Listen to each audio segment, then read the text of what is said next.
Welcome to Get Your Spirit in Shape, United Methodist Communications and UMC.org's podcast to help keep our souls as healthy as our bodies. I'm Joe Iavino. During a significantly busy period of her life, finishing seminary, raising 3 kids, and pastoring a church, the Reverend Rebecca Rutter knew that from time to time she would need something to take her mind off of all of the busyness that was going on. For her, that meant building a tiny house. For this episode that we'll post in April, the month of Earth Day, I thought it would be fun to talk to Rebecca about going green, living simply, finding peace, and building a tiny house. Enjoy! Hey Rebecca, welcome to Get Your Spirit in Shape. Hello, Joe. Before we talk about your tiny house, can you tell me a little bit about you and your current ministry? Sure. Well, first of all, I am an elder in the Wisconsin Annual Conference, and I serve a church called New Hope United Methodist in De Pere, Wisconsin, which is really close to Green Bay. And we are a younger church. We will be turning 9 years old soon, and I am privileged and just very happy to be in this congregation. I wanted to talk to you today because April 22nd is Earth Day, and in the month of April, we celebrate Easter and begin to experience spring and some warmer weather in the United States. And it's a time when our thoughts and attention sometimes turns to the natural world around us. And I thought it would be a great time to talk to you about your tiny house. How did you get interested in building a tiny house? Well, my interest started way back when I was a child, and I developed an affinity towards designing houses. And at first I would draw up house plans for these huge mansions because as a child I thought, well, if you live in a big fancy house, that will be just wonderful. Sure. But then as I got a little older, I started realizing that we all have limits in life, and actually limits are a good thing. And so I started designing houses with more and more limits, or, so I would say, let's see if I can design an 800 square foot house that still has a comfortable space for everything. So I would challenge myself in ways like that. And I was doing this even in junior high. Oh, wow. And then after that, I kept on being challenged by different ways of sustainable architecture. And I taught myself a lot of things such as what are environmentally friendly ways of construction. And, I researched things like straw bale houses and structural insulated panels and solar and passive solar design and solar panels and alternative ways of providing energy and water and sewer and all those things that we often take for granted. So when I found out about tiny houses, probably 5-6 years ago, before it became a trend, I realized this is perfect because as a pastor, I felt like I could never really build something that I could stay in because I'm part of an itinerant system. But when the idea of building a house on wheels that I could take anywhere with me and would be able to be something that could be used in a variety of ways, and maybe someday after I retire I could live in it full time, I thought this is a perfect opportunity for me to put all of the pieces together that I have been interested in. Wow. So how is the tiny house used today? Well, today it is actually in a transition time. Okay. We were having a woman who lost her job live in it for several months over the winter, and now she's able to move out into another house. So right now we are determining whether we're going to have it on Airbnb as a way for people to experience tiny house living and having a simple little getaway. Uh-huh. Or the other option is our church is growing so much we're running out of Sunday school space, so we're thinking of parking it near the church and having a place for our adult Sunday school or covenant discipleship group to meet since we're running out of space inside. Yeah, that's a really creative way to use that space. So yes. How long did it take you to construct it? It took a little under a year. I built it on a trailer I bought on my 40th birthday, which was in August several years ago. Okay. and then I was in my final year of seminary and also pastoring a church, and and parenting 3 children, but I decided I'm just going to need a way of consistently having time just for myself to get away and go out to the backyard and work on this. And so I built it that year and was done by July, which is when I had to move it because I was then that year I was also going through the process to become a provisional elder, Right. and we moved from northern Illinois to Wisconsin that July. Wow. And how big is tiny? How big is your tiny house? My tiny house is really tiny. It's Okay. 98 square feet. So if you can imagine a 7.5 wide by 14.5 deep trailer, that's what it is. Wow. And I assume it's 1 bedroom, 1 bathroom. Can you tell us a little bit about that? About what Sure. it's like? I'll kind of give you a verbal description of what Yeah. you would find. You enter through a large glass door at the back of the trailer, and on your left there is a shower that I actually made out of a goat watering trough. So it's the basin there is secured on the bottom, and I put a step-on drain plug in the middle that directly goes down below to have any water collected in a bucket that can then be recycled as Greywater. And then I have a simple pressure sprayer that I attached a shower sprayer to, and that provides hot water with shower curtains going all around. And then to the right, there is a closet for hanging clothes. That's about 42 inches wide, and beneath that there are several drawers for storage, as well as a composting toilet. And that also has a curtain that covers that whole area up, and so when you walk in, you don't realize it, but technically you're walking right into the bathroom. Yeah. And then going past that area, which is, by the way, covered with a storage loft on top, then you come into a larger opening with very beautiful vaulted ceilings that give a great sense of spaciousness. And to the right, there is a kitchen with a 6-foot-long countertop that includes a undermount sink, and water is brought to the sink through a foot pump and 2 5-gallon water containers underneath that. Wow. Okay. I intentionally chose not to have water come through the walls because I just didn't want to risk that, especially in our colder climate. I wanted to make it as simple as possible and off-grid as well. Sure. And then I also built a homemade alcohol-fueled stove. So I have it's like the kind that they often use on boats.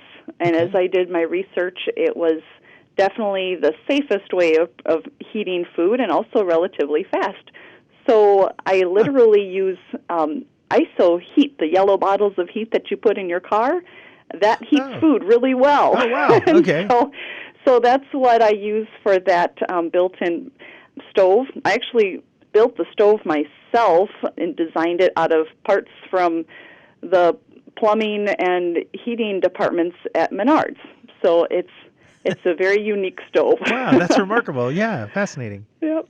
And then on the other side of that 6-foot-long kitchen is a 6-foot-long sofa. And it's built in and has lots of storage underneath, and it's just a comfortable place that people can sit and relax and lay out, and guests could sleep there easily as well. Nice. And then further past that, there is a loft up ahead that fits a double-sized bed, and then that's only about 5 feet off the ground, so it's not as tall and foreboding as many lofts are. Okay. And then underneath that, there is a built-in table and 2 benches that can be converted into another double-sized bed, and that can easily sit 6 people. So there's plenty of space for people to come and hang out, though you probably wouldn't want to have more than 1 or at most 2 live there for more than a week. Okay. But it's designed for like 1 or 2 people to live in? Is that kind of the idea? Yes. That's fun. I'm just blown away with your ability to build your own stove and all of these other things. It must have taken quite a bit of research and time to learn these things. What were some of the fun things that you learned along the way? Well, I learned about constructing with steel studs, for instance. I learned about how to think about, thermal bridging and preventing that. I learned that it's not easy to screw wood into metal studs. I can imagine. It took a lot of work because it's not as simple as pounding nails or screwing drywall into studs. Right. Every single thing is screwed in the house because since it's mobile, you have to make sure it's going to stay together tightly. And so when you screw into metal, you have to pre-drill every hole before you can put a screw in there. So I had 2 different screwdrivers going most of the time, with one drilling the hole in and then one screwing the screw in, and it was quite interesting to go through as many drill bits as I did. I'm sure. That sounds like a ton of work. Well, and it was fun. I learned a lot through making mistakes, that's for sure. But I love the ability to be creative and think outside the box and to figure out solutions to things that are complicated, and also to realize what I need to live and what I can do without. Do I really need a stove that I can regulate? Because my simple alcohol stove is either on or off. Okay. It's enough to boil water, but it doesn't get too hot that it will, burn eggs.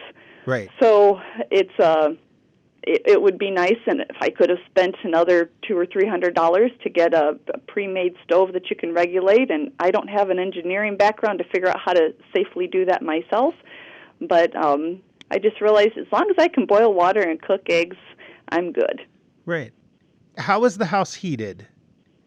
The house is heated through an old kerosene heater. It was built probably 100 years ago, and actually, as I researched it, as long as you don't tip them over, kerosene is a very safe way to heat.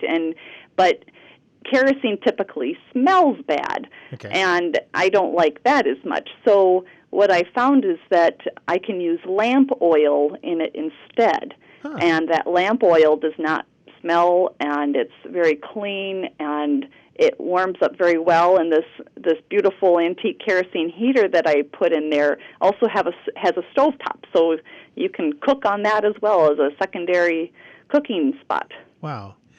And you talked earlier a little bit about how you had learned early on about design for sustainability, for good stewardship of resources. Can you talk a little bit more about that? What are some of the things that maybe aren't in your tiny house, but some of the things that you have learned about ways people make their houses more efficient?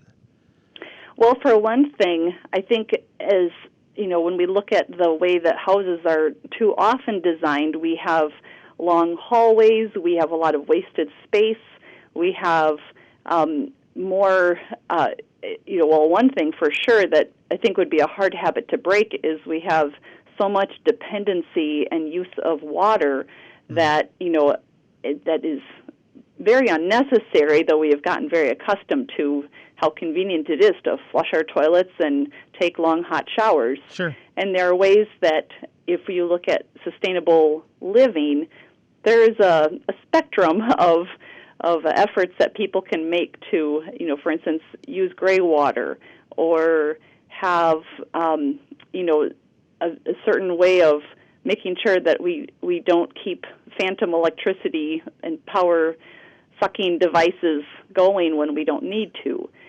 There are so many ways, too, that we have to look at construction and building waste as a problem. Also, another important thing is looking at what is the most sustainable thing for your area. In some parts of the U.S., it's quite sustainable to build with wood. In other parts, it's more sustainable to build with adobe or straw bales, or recycled building materials is also a very important thing. Sure. One of the great things about building on a budget, which I had a very, very tight budget for my house, right, was I got a lot of building materials that were used or cast-offs that would have been put in a dump somewhere. Oh, So, wow. for instance, all of my metal framing for the house came from somebody's basement that they had left over from a project, and I was able to use that for all of my metal framing for the walls and the roof of my house. Another thing is all the siding and the roofing that I had on my house were found in my parents' barn from a leftover project. So when you can reuse things rather than having them end up in a landfill, that's a great thing. Absolutely.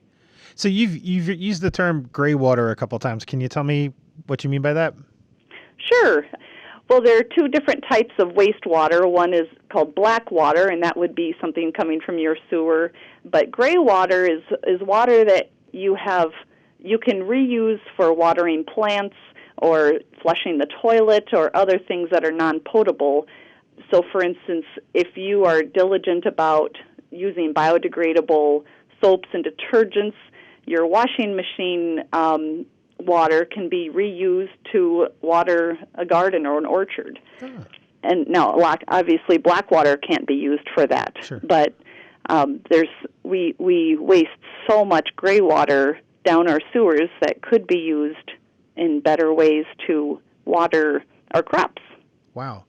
And you said that building the tiny house helped you learn to live more simply, I think is the way you put it. What were some of the things that you learned along those lines about simple living?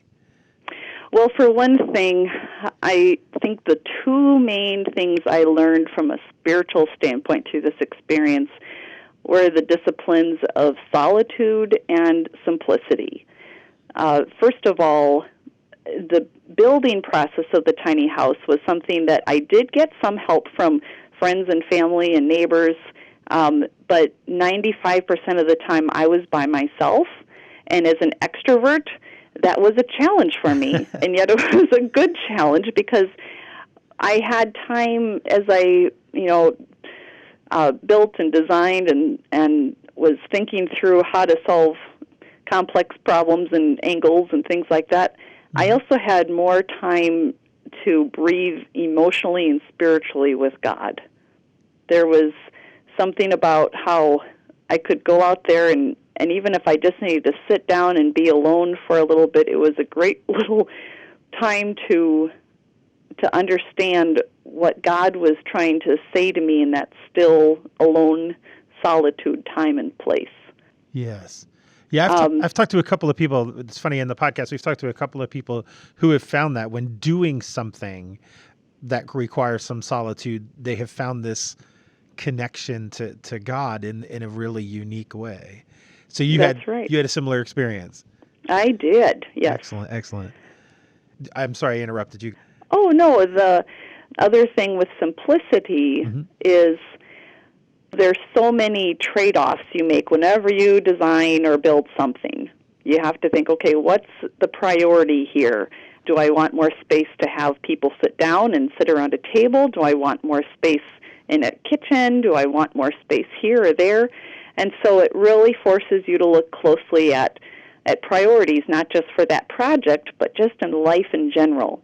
And the idea of simplicity is something that is a spiritual discipline that I'm still growing in, just like I am with solitude and all the others.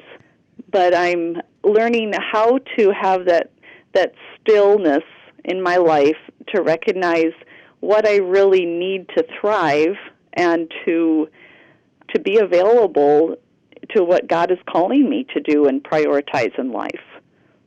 And were there things that you decided, I don't really need that? Oh, yes. Well, for instance, right now in my life, I'm not forced to get rid of a lot of possessions because, I have 3 kids and 7 pets and a house that often has big dinners and overnight guests and things like that. Sure. So I'm not ready at this stage of my life to live in a tiny house. Right. But at the same time, we look at what's filling our closets. And is it things that, we really need to represent ourselves well, or are we trying to have these luxury things with brand name labels that say, hey, I just paid $300 for a purse, Right. or anything like that? We have to look at what message are we sending to other people about what is important in life. Do I, by carrying this type of purse or having this type of label on my clothes, am I saying to other people that if you don't have this, that you're not as important or have as much? And am I setting myself up to have other people think that that's normal? And so I feel like very strongly, for instance, on a practical level, I rarely shop for new things unless, like shoes are kind of my exception, because I think, solid shoes, you don't want to use used shoes too often, though I have been known to, I buy them used sometimes, Sure. but for most items, I go to thrift stores and garage sales. Wow. And, there's no shame whatsoever in recycling clothes and other things that still have plenty of life and wear in them. Well, I'm thinking that there may not be many of us who are ready to run out and build a tiny house, but we want to be better stewards of the earth and better conservers of resources. So what advice would you give to those who are seeking to become better stewards of the earth's resources? Well, first of all, I think that we have to get in our minds and hearts an inward appreciation for what we have. I think consumption is one of the key problems in what we are doing in our earth, and that we think that our lives will be happier and more fulfilled if we have more, whatever it is.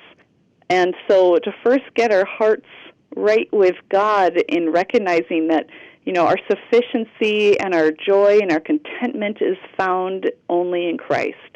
And that takes, spending time with God and diving deep into the riches of His Word and in the fellowship with other believers and finding true joy and contentment in loving God and our neighbor. And as we do that, all the other things of this world fade in their importance, and we're not as tempted to consume and be materialistic. Wow, I think you're absolutely right. So it's that idea of getting this sense of gratitude for what we have rather than looking outside of ourselves for what we lack. Exactly. Yeah. Exactly. Fantastic. I really, for instance, like the idea of simplicity in it being a cure, or at least an antidote to all the consumption that we are faced with. So often we allow our lives to be cluttered by influences that tell us we need to buy this, or we need to have that, or we need to keep up with the Joneses. And that sin of comparison really is a problem for our society. Another term that is often used in the world of spiritual disciplines for simplicity is frugality. And that carries some more negative connotations because we think of tightwads. Yeah.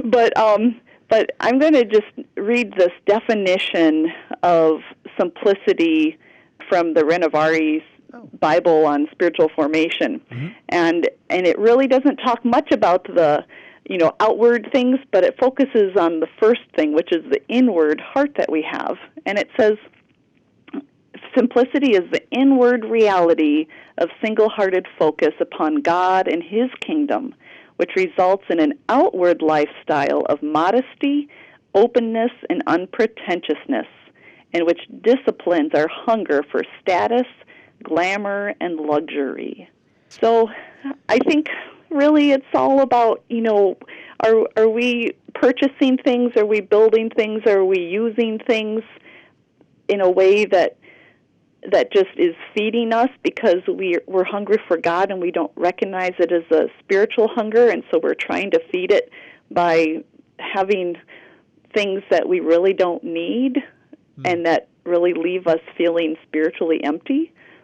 Or are we going to say, this is an inner hunger that I have for God that I'm going to see filled by God and being in community with with other believers who are trying to know who God is and love God and experience His grace. Wow. That's really profound.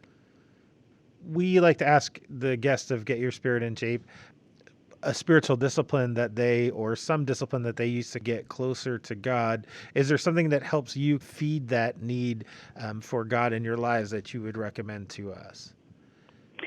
Sure. I've been talking a lot about simplicity, but I'm going to go back to something that is related to that, and that is solitude. Okay.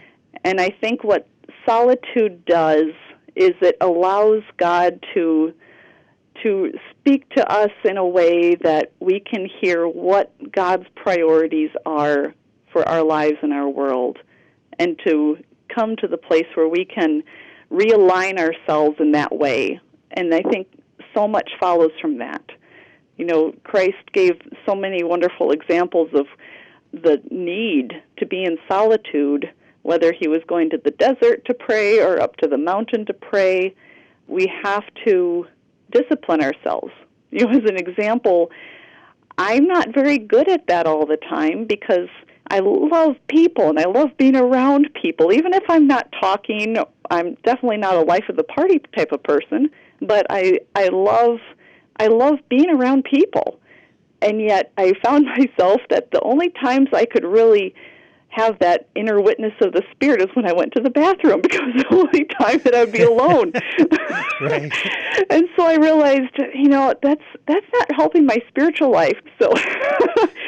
So intentionally finding that quiet place in our souls, whether we might have people around us, but really intentionally spending time not just praying to God, but listening and being still before God, we can find ourselves learning and growing and being challenged a lot if we are open to that. So are you trying to set aside time kind of every day to just be alone?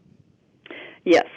Is it going in your room? Is it going for a walk? What are some of the ways you find to be alone? All the above. Okay.